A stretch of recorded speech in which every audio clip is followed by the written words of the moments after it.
Now we calculate the arc length of this curve from t equals 0 to 1. The result is going to be pretty obvious. This is going to describe half of a circle of radius a, the circumference of half the circle, and the result's going to be extremely obvious, but let's illustrate the process. So the arc length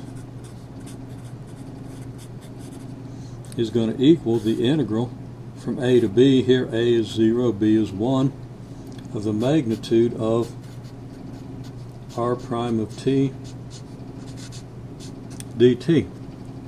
Now, magnitude of r prime of t is what? We've already calculated the magnitude of r prime here. We see that it's pi a, and it's going to lead to a very simple integral, but let's go ahead and use the formula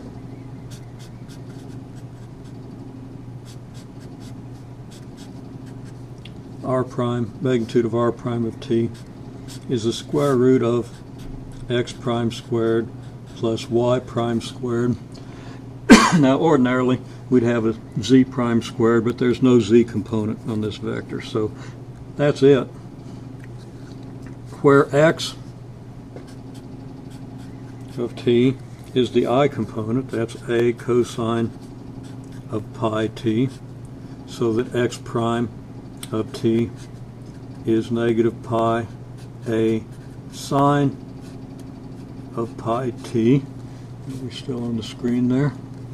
And y of t equals a sine of pi t, so that y prime of t equals pi a cosine of pi t. Our square root of x prime plus y prime then is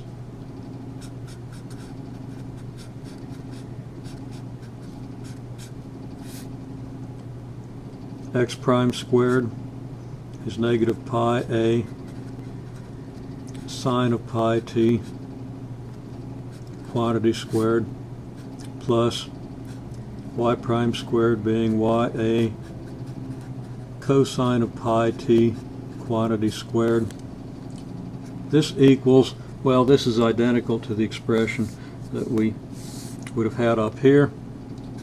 That comes out pi a, and you should be able to easily verify that. If you can't, ask for a little more explanation, but that should be reasonably clear. So that our arc length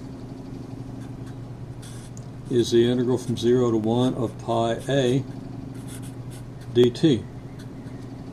Now, with most functions that we're going to encounter, the sines and cosines don't match up perfectly, and we end up with some sort of t dependence here, so we got to do a little work to integrate the expression. In this case, pi a is just a constant. The integral of dt is t, so we have pi a multiplied by t evaluated between 1 and 0, and that just equals pi a times 1 minus 0, and that's just pi a. This is a circle of radius a. At t equals 0, we're at the point 1. Well, the point.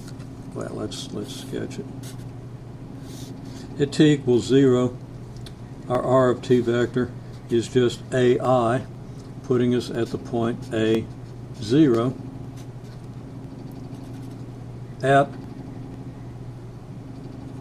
t equals pi over 1/2. This is a cosine of pi over 2 plus a sine of pi over 2.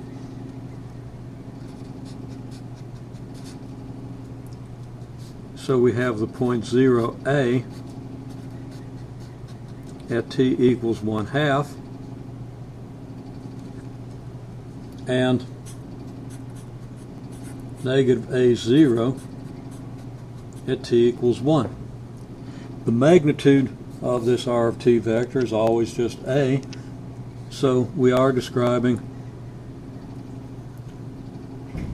an arc of a circle whose radius is a. We're describing half the circle between t equals 0 and t equals 1. The circumference of the circle is 2 pi times the radius, 2 pi times a, so the circumference, or the arc of half the circle, has an arc distance of pi a.